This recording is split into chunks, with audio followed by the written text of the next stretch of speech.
An alpha is driven. This statement is hardwired into my being. I've been described as an alpha male for as long as I can remember, fiercely loyal, protective, and competitive. We always have to do and be our best. There's no other way than to give it all we've got when the whistle blows, the timer starts, or the professor says, "You have 2 hours." You may begin. To the alpha, quitting is failure. Quitting means we've let ourselves down, as well as those who love us. Sign me up for a bleach tasting instead. Win the game, but think about the missed shot, the errant pass, or the bad play and how to fix it. It's not about the good plays, but about the next mountain, the next something we can do better. Join the army. Lead the pack.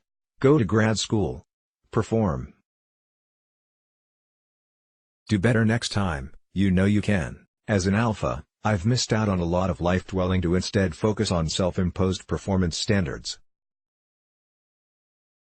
My baby sister was once a cute toddler who would run as fast as her short legs could take her to come give me a hug after a game. She couldn't wait for that moment, often asking how much longer before she could leave the bleachers and come see me. But it wasn't long before she realized I was almost always somewhere else in my mind. I'd be irritable, pacing, or fidgeting, and thinking about what I should have done better or what was next, and she'd quip, "I'm not running up to him, you go talk to him." I wish I had been a little more mindful back then. There are no more games. She grew up, and I missed out on more than a few chances to see her joy bounding toward me for a hug, not because of how I performed, but just because I was her big brother. Mindfulness is being aware of something. It is conscious awareness of the present moment.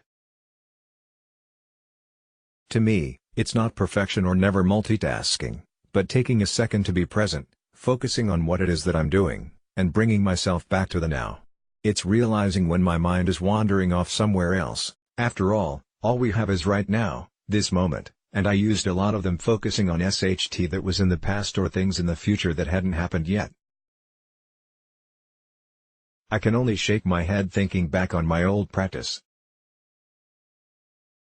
During grad school, I began trying to appreciate the journey more by focusing on gratitude and enjoying the moment. Balancing pursuing a goal or learning from any situation and enjoying the moment seems like a simple enough idea, but it isn't a fixed location like the pub that's home base to you and your friends or your local library.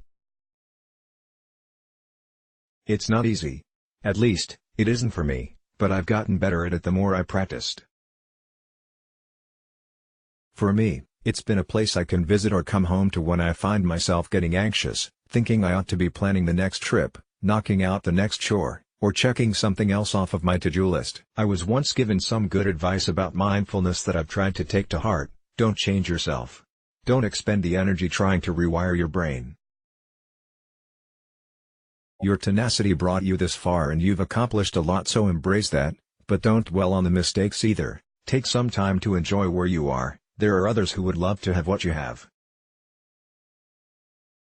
Being mindful and enjoying the here and now has become easier over time, but I'm still no expert. I still revert back to how I've always handled stress, internalizing and overanalyzing an undesired result or game planning how I'll tackle future scenarios that have yet to occur.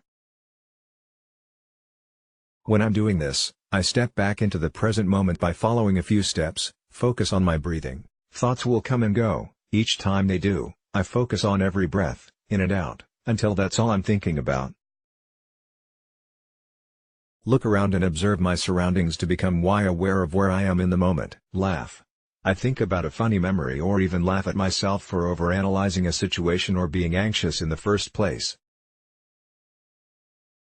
Being mindful is in an attempt to eliminate task-oriented performance or thinking. A goal, deadline, or task that is constantly overrunning our thoughts may be something worth pursuing. Instead, mindfulness is taking control of the present moment and focusing on the thoughts that continuously distract us from the here and now, the only moment there is to enjoy. For an alpha, the goal of mindfulness is continuous self-improvement, while not beating ourselves up if we have a setback, a rough day, or don't perform as well as we feel we should have.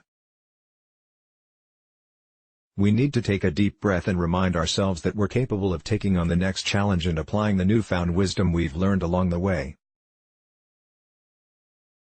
channeling the focus we usually place on thinking about future endeavors or past missteps into the here and now has been a worthwhile pursuit for me. My friends and family have even noticed, frequently telling me I seem lighter and letting me know how good it is to see my laughing again.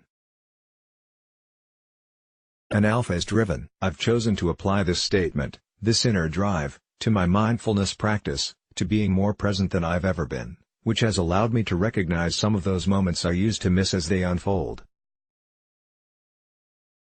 My baby sister recently turned 21 and I got to be there to celebrate.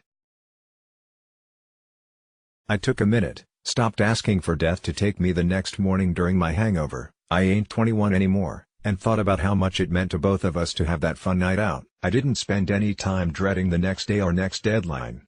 I was there. And it was more than worth it. An alpha hates to lose. We've all lost before and we'll lose again. But hopefully we can all take a breath. We can find something to laugh about. We can embrace the journey and choose to focus on winning more present moments than we lose. Get our podcast, Let's Block Ads. Why?